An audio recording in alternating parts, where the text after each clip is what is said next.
Good evening.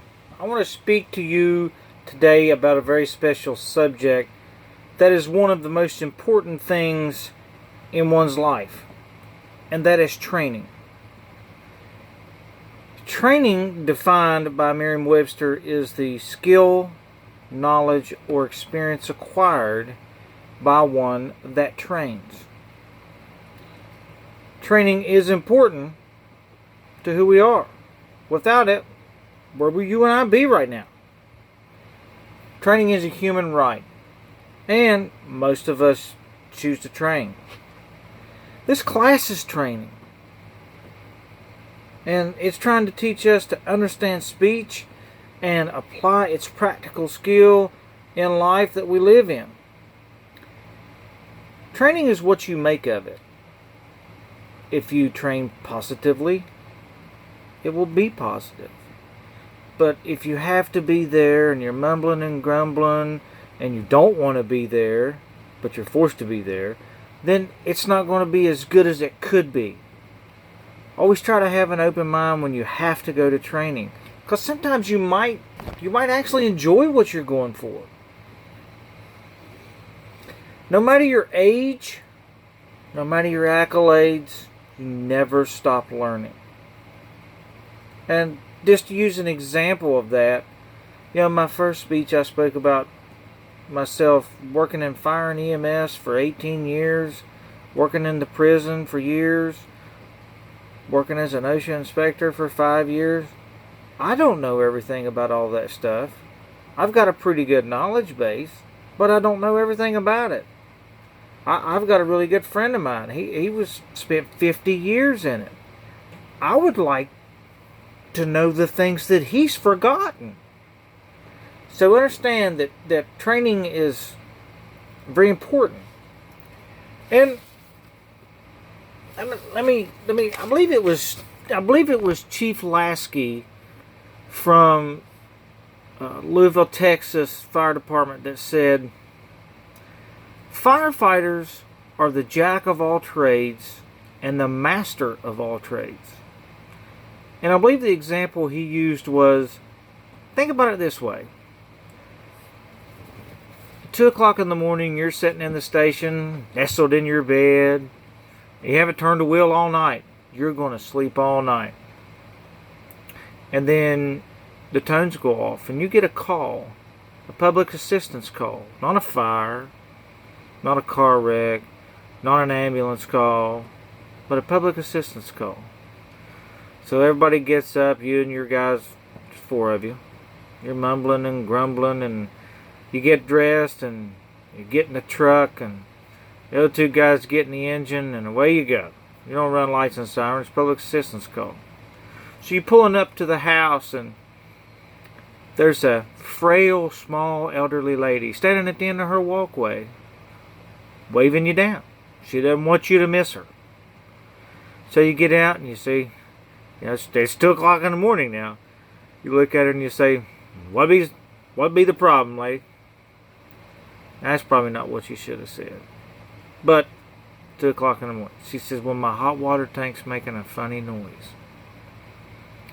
So you and your crew get out, and it's you, the lieutenant, and you got your engine guy, and you got a probie who's been on the job 6 months.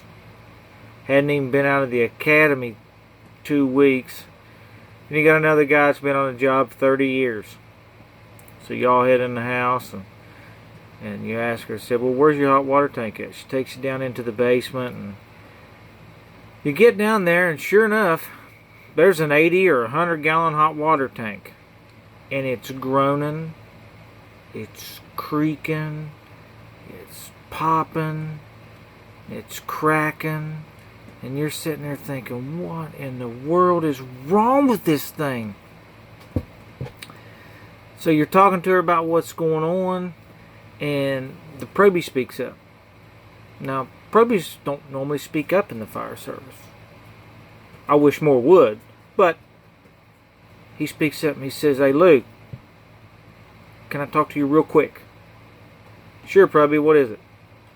He says, Lou, can you get everybody out of here? Get me the tool bag. and shut the utilities off to the house. And you're sitting there thinking, what?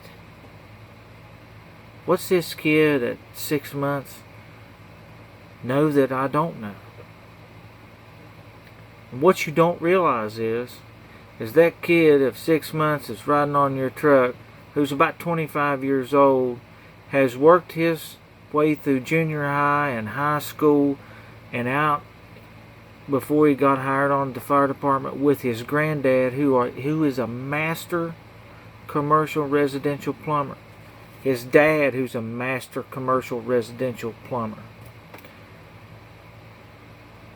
And he knows exactly what's wrong with that hot water tank. And he looks at you and says, with a really worried face now, Lou, please, get everybody out of here, get me the tool bag and shut the utilities off. And you can tell by the look in his face. This kid knows what he's talking about. So you do so. Everybody gets out of the house and you get the tool bag to him, and 10-15 minutes later he comes back upstairs and he hands you the pressure relief valve, the pop-off valve. He says, you hand that to the homeowner and let her know she needs to get a new one. For those of you that don't know, a hot water tank of that size, A, is pretty massive. But B, that pressure relief valve sticks closed, that expanding hot water has nowhere to go. And her being as elderly as she is, A, she doesn't use much water, and B, she's not going to waste any water. Those things will become a rocket. They will lift from right where they are. They will go through every floor of the house and through the roof and 30 feet up into the air and tear up everything on the way.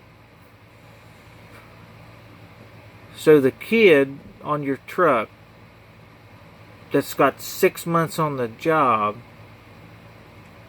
saved that lady's house, saved her from potentially being scalded and killed,